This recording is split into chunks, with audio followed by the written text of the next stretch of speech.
Hello and welcome back to Tuesdays with Tom. We've had a few questions lately from people who are looking at buying an existing facility, and they're wondering what kinds of things should they look for how to place a value on that facility. You're right, we get asked that a lot. There's two things you want to look at. One's the value of the real estate, and that's the easiest part. And you can find out from any realtor what the market rate is for the building itself, not the business, just for the real estate.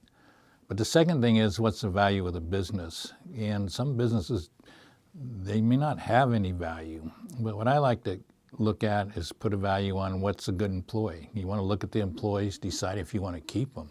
Someone may need to go, okay? And if you're buying a business, make sure they go before you buy it if they have to.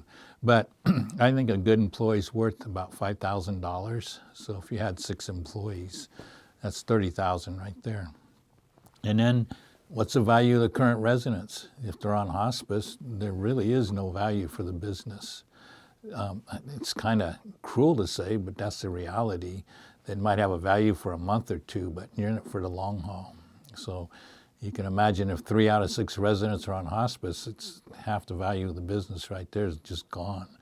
So the other thing that is a negative is if they're under market rate for the rents. You know, if the rents are $2,000 a month and the market rate's $5,000 a month, got an issue. The market rate is the average rate that facilities in the same area are charging for the residents. At least we want to look at ones that are making money. So it's in California right now, it's closer between $5,000 and $7,000 for the market rate for residents in most areas. A place where mom's charging 120% in some areas. So the value would be of that resident, if they're $5,000 is the going price, the value of that resident would be $7,500 because that's what it costs you to go get one from Place for Mom, which we don't recommend. But it's those two things you want to look at. So let's say you've got 6 employees at $5,000 a month. They're all 6 great employees. That's worth $30,000. And then if you got 6 residents at $7,500 a month, that's worth $45,000. And then if you put in something for goodwill, because they've built a reputation, which usually isn't worth that much, but let's just say it's $25,000. So a top performing 6-bed facility, I would estimate it's worth about $100,000. And if the real estate's worth $400,000, then the value would be $500,000 for the total package.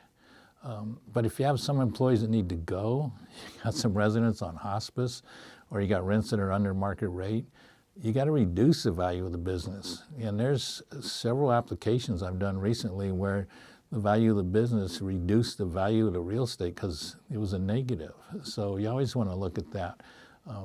And it's, again, you split out the real estate from the business, which happens a lot of times. You can buy the real estate and then you have to lease back the facility to the current owner, and they operate under their license, they keep it licensed, and then when you get your license, then that's the day you close the business. So it's 2 different escrows, one for the real estate and then one for the business. And one last thing to check, go to the state's website, and they call it the transparency website. Look up that facility you're looking at purchasing and see if there's been issues in the past. If they're minor, I wouldn't even worry about it. But if they're on probation or under revocation, that's a concern. And there may be no value at all in that business. And, make sure that's not a reason that they're thinking of selling. It's because something's gone wrong with the business. Hope you know what I mean by that.